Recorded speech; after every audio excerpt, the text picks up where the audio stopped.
रन्जनखौ बख'नायानो खारन जायोब्ला मुभमेन्टनि मा हारि सिबिगोन?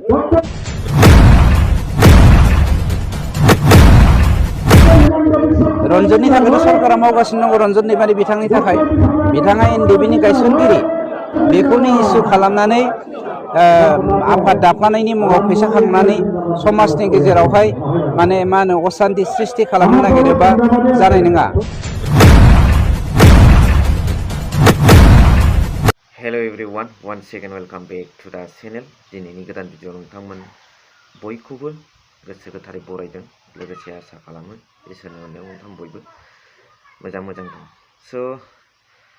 दुलाराय बर' फरायसा आफादनि मोनसे जाफुंसारनायखौनो बुंनांगोन। एबसुआ थांनाय माखासे समावहाय बड'लेण्ड इउनिभारसिटिनि जाय भाइस चेन्सेलर बिथां प्रफेसर लाइस्राम लादु सिं, गगा मोनदों गाराङा जाला, बिथांखौहाय एरेस्ट जाहोनांगौनि थाखाय माखासे दाबि खालामबोदोंमोन, सोमावसारदोंमोन। दिनै ससियेल मिडियायाव चेन्सेलर मानगोनां आसामनि गभर्नर सारनिफ्राय मोनसे नटिस फैदों।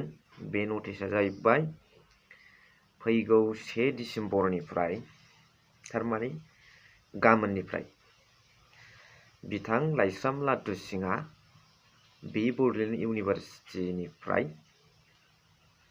ओंखारलांसिगोन। बेयाव बियो बिबान लानो मोननाय नंला।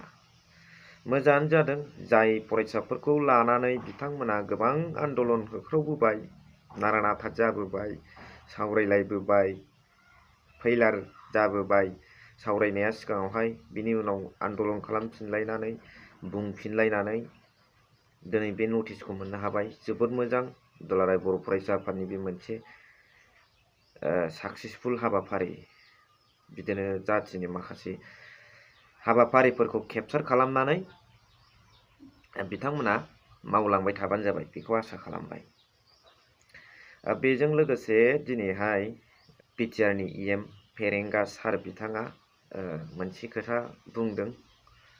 दायो बिथाङा जायफोर एनएलएफबियाव दङ बिथांमोनखौ लानानै बिथाङा खोथा मोनसे बुंदों। बिराद दुखुनांथाव, बेफोरबायदि खोथाखौ बुंनो नाङा। बिथांमोन आदामोनाबो आफादाव जेनेबा थानानै बर' हारिनि थाखायनोथ' मावनो नागिरदों, बिथांमोनाबो मावथोंना। बे सारनिया बिराद बखिनाय, गोसोआव दुखु मोनथावथाव खोथा बुंदों। बे बिथांमोनखौ बुंदों बेयाव थानानै रन्जन दैमारिखौ बख'नायानो मोनसे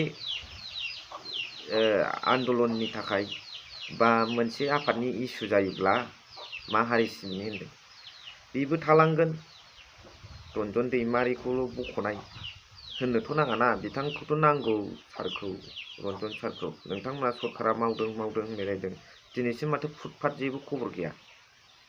फेरेंगा सार, जोरनाब्ला साराथ' बेनि थाखायथ' गनांसिगौमोन। बिथां सारा बिटिआर एग्रिमेन्टनि सिगनेटरि हिसाबै जेलरफोरा ओलाया हইবलाগে जेरनाब्ला सार, कारण किउनो रन्जन दैमारी सारे एजन सिगनेटरि अफ बिटिआर एग्रिमेन्ट।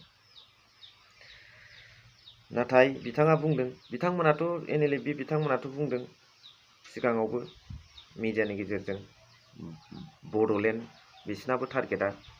बेफोर मोजां, बाख्नायथाव, आखाइ खबथावथाव। दिनै फेरेंगा सारा, रन्जित सारा मा नुनानै बिदि बुंखो? बिथाङा फैदों, राजनितिकआव हाबदों, मोजां जादों। हाबनांगौ, गावबागाव मोजां टारगेटफोरखौ मावनो थाखाय मोनसे नङा मोनसे प्लेटफर्म चुज खालामनानै लानांगौ। मोजाङानो जादों। बेजों लोगोसे एरबाय, जोंनियाव भटार्सआ एरबाय, बेखौ बिथाङा साननानै लादों खोमा फेरेंगा साराहाय। बिथांनि माखासे सारनि माखासे खोथाफोर रायलायनाय आरो बिथांनि थिंकिंखौ नायोब्ला गोदोनिफ्रायनो बिथाङा एसे जेनेबा इउपिपिएलजों मदद खामोन नालाय, दा जयेन जानानै बिथाङा मावनो ओंखारबोबाय राजनितिक पार्टियाव थानानै। मोजाङानो जादों। होमब्लाबो भटार्सआ बेनो, बे बेलेन्सआव थायो आरो, बेखौ साननानै लादों नोंसोर गाइस, नोंथांमोना।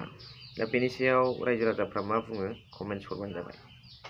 बेजों लोगोसे नैबे भिडिअआव नायलांबानो जाबाय ससे क्लिप होगोन जाय एनएलएफबिनि सानैसो दा थाब्रै दैदेनगिरिफोर दङ बिथांमोनाथ' माने सानसे हरसे जौजोंनो गेलेबाय थाग्राखा बिथांमोननि सायाव बर' हारिया माबोरै सोनारनो बिथांमोना होनो रन्जन दैमारिखौ जेलनिफ्राय बख'वागौ मानि जों मुभमेन्ट खालामबाय थागोन थिग दं खिन्थु रन्जनखौ बख'नायानो खारन जायोब्ला मुभमेन्टनि मा हारि सिबिगोन रन्जननि थाखायनो सरकारा मावगासिनो दङ रन्जन दैमारि बिथांनि थाखाय बिथाङा एनडिएफबिनि गायसनगिरि आरो बिथांनि थाखाय दिनै सरकारानो मावगासिनो दं साफ्रोमबो बर' हारियानो बिथांमोनखौ जेलनिफ्राय माबोरै बख'गोन खामानि मावगासिनो दंखायो बेखौनो इस्यु खालामनानै आफाद दाफ्लानायनि मुङाव फैसा खांनानै समाजनि गेजेरावहाय माने मा होनो असान्ति सृष्टि खालामनो नागिरोबा जानाय नङा बिदिखौ जोंनि समाजा दिनैनि दिनाव बर' हारिया थावनि होआ